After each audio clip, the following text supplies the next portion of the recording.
আসসালামু আলাইকুম। আশা করি সবাই ভালো আছেন। মার্কিন যুক্তরাষ্ট্র অর্থাৎ আমেরিকার প্রেসিডেন্ট ডোনাল্ড ট্রাম্প উনি কিন্তু ওনার যে নির্বাচনী ইশতেহার সেই ইশতেহার অনুযায়ী খেলা দেখানো শুরু করেছে। অবৈধ অভিবাসীদের বিরুদ্ধে অভিযান শুরু হয়েছে যুক্তরাষ্ট্রে। সোমবার থেকে বৃহস্পতিবার 3 দিনে গ্রেপ্তার করা হয়েছে 538 জন অবৈধ অভিবাসীকে এবং গ্রেপ্তারদের মধ্যে 373 জনকে ইতিমধ্যে মার্কিন বিমান বাহিনীর উড়োজাহাজে চাপিয়ে নিজ নিজ দেশে ফেরত পাঠানো হয়েছে। দ্বিতীয় মেয়াদে ক্ষমতায় আসা মার্কিন প্রেসিডেন্ট ডোনাল্ড ট্রাম্পের প্রেস সেক্রেটারি ক্যারোলিন লিভিট সামাজিক যোগাযোগ মাধ্যম এক্সে পোস্ট করা এক বার্তায় নিশ্চিত করেছেন এই তথ্য। এক্স পোস্টে লিভিট বলেন, ট্রাম্প প্রশাসন গত 3 দিনে 538 জন অবৈধ অভিবাসীকে গ্রেপ্তার করেছে। গ্রেপ্তারদের মধ্যে সন্দেহভাজন সন্ত্রাসী গ্যাং সদস্য এবং এমন বেশ কয়েকজন অপরাধী আছে যারা শিশু ও অপ্রাপ্ত বয়স্কদের ধর্ষণের অভিযোগে অভিযুক্ত। গ্রেপ্তারদের মধ্যে 373 জনকে যুক্তরাষ্ট্রের বিমান বাহিনীর উড়োজাহাজের মাধ্যমে ফেরত পাঠানো হয়েছে।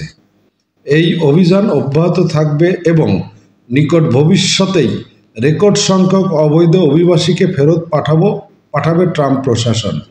যে প্রতিশ্রুতি দেওয়া হয়েছে তা ফেরত পাঠানো হবে। যুক্তরাষ্ট্রের প্রেসিডেন্টের বাসভবন হোয়াইট হাউসের মিডিয়া টিমও পৃথক এক এক্স পোস্টে এ তথ্যের সত্যতা নিশ্চিত করেছেন।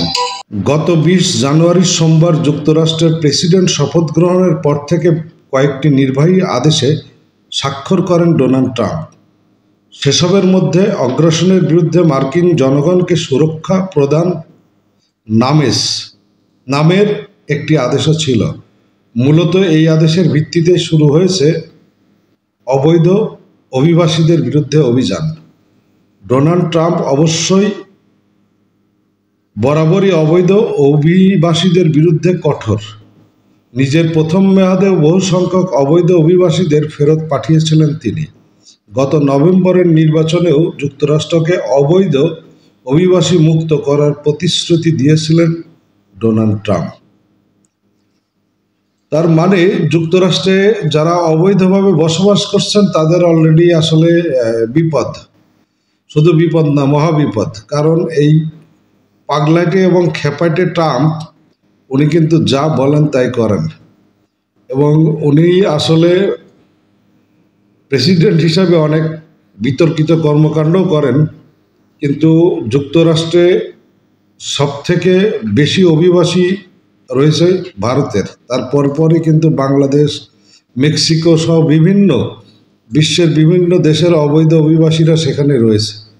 তো এই যে এইবার যে ধরপাকড় শুরু হয়েছে মিডল ইস্টের মতো, মধ্যপ্রাচ্যের মতো, তাই যাদের কাগজপত্র নেই তারা অবশ্যই সাবধানতা অবলম্বন করবেন। কারণ এবার শুধু ধরছে না, একেবারে আমেরিকার নিজের পকেটের টাকা খরচ করে তাদের নিজস্ব উড়োজাহাজে করে যাদেরকে ধরা হচ্ছে তাদেরকে তার নিজ নিজ দেশে ফেরত পাঠানো হচ্ছে।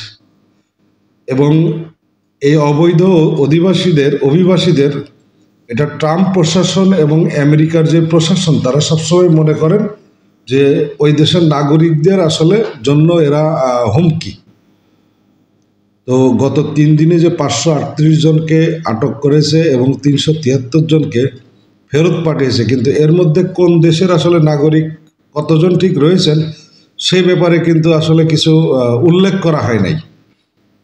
তবে এর মধ্যে ভারতীয়রাই বেশি রয়েছেন বলে মনে করা হচ্ছে এবং পাশাপাশি উল্লেখযোগ্য সংখ্যক বাংলাদেশিও রয়েছেন। কারণ আপনারা জানেন যে বাংলাদেশ থেকে প্রতি বছর অনেকেই আসে আসলে ভিজিট ভিসাতে, আমেরিকাতে গিয়ে আর ফেরত আসেন না।